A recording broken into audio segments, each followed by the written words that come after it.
আল্লাহ তাআলা যদি দয়া করে আমাদেরকে মাফ না করে, আমাদের বাঁচার কোনো উপায় নাই। আপনি কি ভেবেছেন আপনার নামাজ দিয়ে আপনি জান্নাতে যাবেন?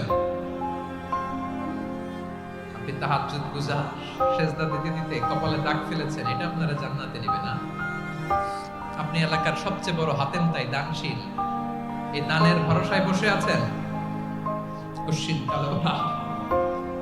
আমাদের নামাজ, আমাদের রোজা, আমাদের ইবাদত, এগুলোকে মিজানের পাল্লায় উঠালে কোনো ওজনই হবে না। তবে আমাদের একটা কৌশল জানা আছে, আমরা আল্লাহর রহমতের ভিখারি। আমরা সেদিন আগেই গুনার স্বীকৃতি দিয়ে দেব। আমরা বলবো, আল্লাহ তুমি প্রশ্ন করার আগে তোমার একটা কথা বলি, আমারে কিছু জিজ্ঞেস করো না, আমি সব করেছি। এমন কোন পাপ নাই যে পাপ আমারে দিয়ে হয় নাই। তোমার রহমত দিয়ে তুমি জান্নাতে পাঠাবা, তোমার দয়ায় জান্নাতে যেতে চাই, আমল দিয়ে না।